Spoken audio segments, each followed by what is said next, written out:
Entre as pessoas mais pobres do Brasil, existe uma camada em que nem mudanças positivas no panorama econômico e nem mesmo muitas das políticas públicas são capazes de mudar a sua condição social. Vamos discutir um pouco mais sobre esse assunto? Então clica em curtir, se inscreva e vamos embora para o vídeo.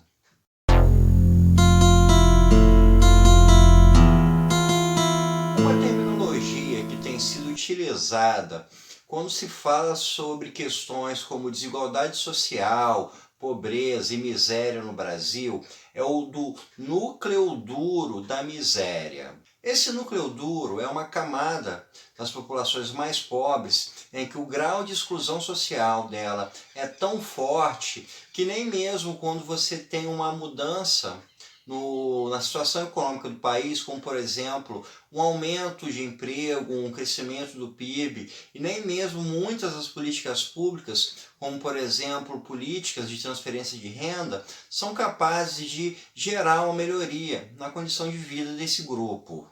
Esse núcleo duro da miséria, como o termo mesmo diz, ele é muito rígido, ele é muito difícil de você quebrar essa situação social.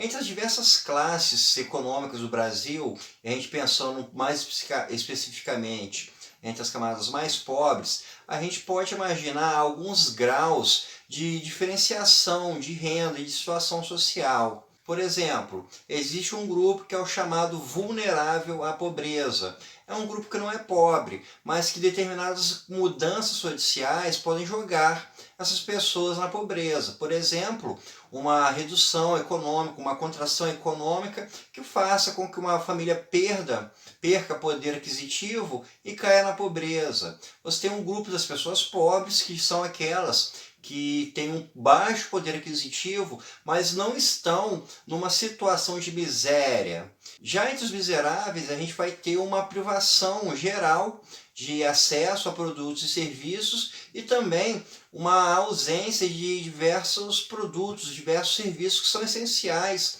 para o bem-estar humano.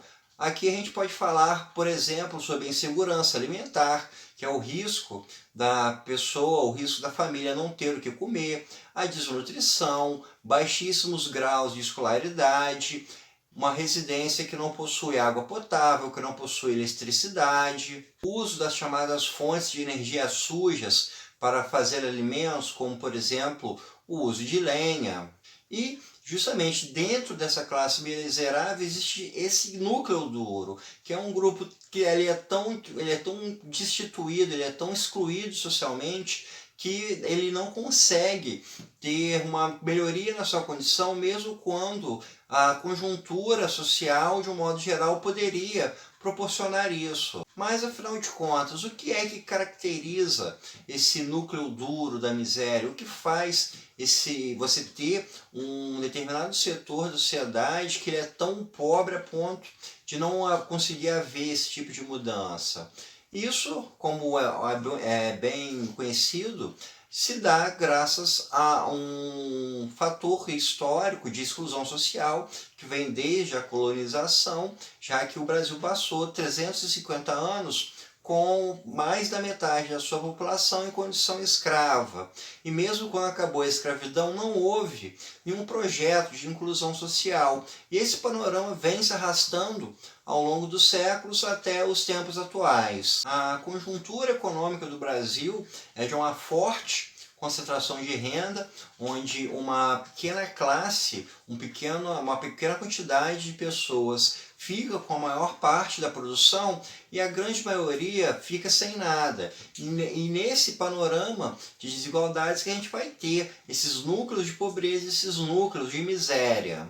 Existem alguns aspectos desses grupos que ajudam a gente a entender o porquê que é tão difícil mudar essa situação. O primeiro deles é o baixo grau de escolaridade. A baixa escolaridade presente nessa classe miserável é um dos maiores entraves para que haja uma geração de emprego e de renda de forma a tirar essas pessoas da situação de miséria. O grosso dessa população tem poucos anos de escola, boa parte desse grupo também é analfabeta e não possui um tipo de treinamento profissionalizante, não possui um grau de conhecimentos profissionais que eles possam oferecer no mercado de trabalho a troco de um salário. São pessoas, então, que vão trabalhar com profissões, digamos assim, genéricas, porque elas não possuem uma determinada especialização para algum ramo de trabalho. Vão ser pessoas, então, que vão aceitar o emprego que aparecer, que não tem nenhuma capacidade, nenhum treinamento que possa lhe oferecer alguma condição salarial melhor, justamente por isso vão ficar com as profissões que têm as menores remunerações, as profissões em que não tem direitos trabalhistas, que não tem carteira assinada, profissões também que não possuem uma segurança do trabalho, a pessoa não pode contar que daqui a 6 meses, 1 ano, 2 anos estará empregada. Juntamente a essa questão de educação, existem todas as fragilidades do mercado de trabalho brasileiro. Como já comentei, existe uma forte concentração de renda no Brasil e justamente essas classes mais miseráveis é quem vão ficar com a menor parte de toda a produção nacional. Assim, existe um achatamento geral da massa salarial brasileira. A capacidade do cidadão brasileiro, de modo geral, de conseguir uma renda mais alta é um tanto quanto escassa. E justamente para essas camadas mais pobres é ainda mais difícil conseguir esse alto patamar salarial. Então, as dificuldades inerentes ao mercado de trabalho brasileiro são ainda mais cruéis quando a gente fala sobre essas classes mais baixas do país. Outro fator que não costuma ser muito comentado quando a gente vê essas questões sobre desigualdades sociais no Brasil é com relação aos fatores socioemocionais da população. O fator socioemocional tem sido mais analisado quando se fala sobre essas classes mais baixas, sobre esse núcleo duro da miséria, porque ele é um elemento muito presente, essa questão da dificuldade de se entrar no mercado de trabalho, porque se trata de algo que é de cunho mais pessoal, de cunho mais particular, mas que acaba afetando toda a conjuntura social do país.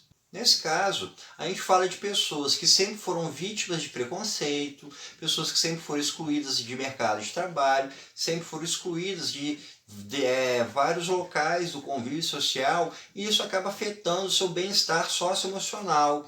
Então, você acaba tendo um grupo de pessoas que elas são muito afetadas afetivamente. São pessoas que vão ter uma autoestima baixa, vão ter baixa motivação. Isso tudo vai influir na sua capacidade de conseguir emprego e renda. Uma pessoa com autoestima tão destruída por uma realidade social cruel vai ter muito menos interesse, por exemplo, em procurar uma qualificação profissional, em buscar algo. Vai achar que aquilo não é para ela, que a vida é assim, nada pode mudar. Justamente esse tipo de pensamento acaba justamente afetando todo um grupo. Um outro fator também que implica bastante nessa problemática é com relação aos preconceitos, aos estigmas sociais. O preconceito no Brasil ele ainda é um forte empecilho para a entrada no mercado de trabalho.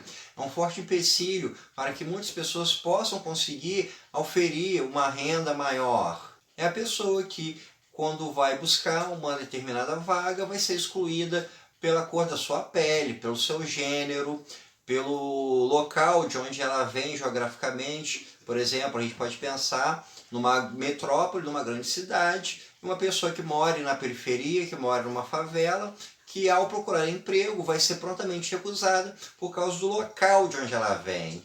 Então, o estigma social, o preconceito, ele também funciona como uma barreira para se poder quebrar esse panorama de miséria que existe. Esse conceito de núcleo duro da miséria ele é fundamental tanto para que a gente possa fazer um retrato social mais adequado para o Brasil, quanto para a gente pensar em políticas públicas que sejam mais efetivas para mudar esse quadro.